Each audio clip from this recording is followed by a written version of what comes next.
welcome back to Freeform Lifestyle. If you're new here, my name is Susanna and thank you very much for joining me for this recipe. So we're making a gigantic Yorkshire pudding in the air fryer tonight. So I'm doing a roast chicken and I thought why not try and do one big massive Yorkshire and then fill it with our delicious dinner.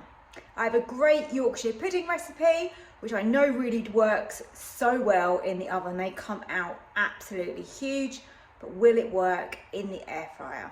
So this is my standard Yorkshire pudding recipe that I always make in the oven, and it is simply 2 eggs. So I start off by cracking those into my jug. I always make it in a jug because it just makes it a little bit easier to pour into the hot oil, doesn't it? So let's give that a mix. So that's the starting point. Into my eggs, and then go in with my milk, which is just some semi-skimmed milk, and that's 150 millilitres. Now I put my jug onto the scales so we can then measure out our flour.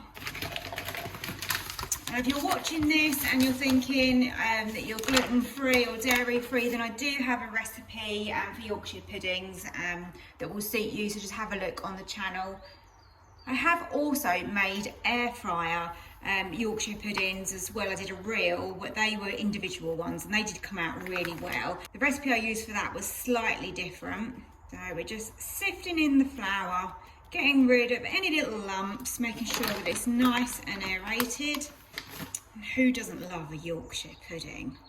It just makes a roast dinner, doesn't it? We're getting there now. We need 125 grams, and this is plain flour. Oh my goodness, tiny little bit more. Those scales are great. I've had those a while actually. I'll see if I can link them below for you because they weren't very expensive, but they have lasted so well and they're great. You can just literally put anything on it and just weigh it out. It just makes life so much easier. So give this a good mix. We want to really mix that in, get rid of any little lumps that might be there. Because we've sifted the flour though, I don't know if you can see, look at that. It's a really good batter, and that's a really good consistency. Not too thick and not too thin. Of course, we need to season this, so plenty of salt and also pepper going in there. Don't know if you've ever made Yorkshires without seasoning. They're horrible. I now allow this just to sit and rest until we are ready to go.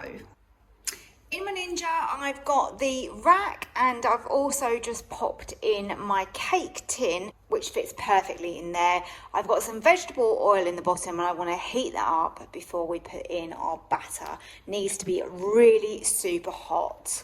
Exactly the same way you would do it in the oven. So let's pop that onto air fry. I'm going to stick with 200 I think to really heat that up. I'm not really sure, if I'm honest, how long it's going to take. I might go 6 minutes. I'll check it.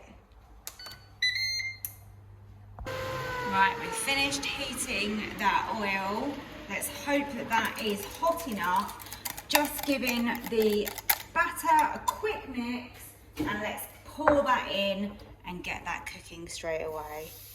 Oh yes, it is sizzling, which is a really great sign. That was perfect. Quickly, lid down, onto air fry. I'm going 195 for 12 minutes.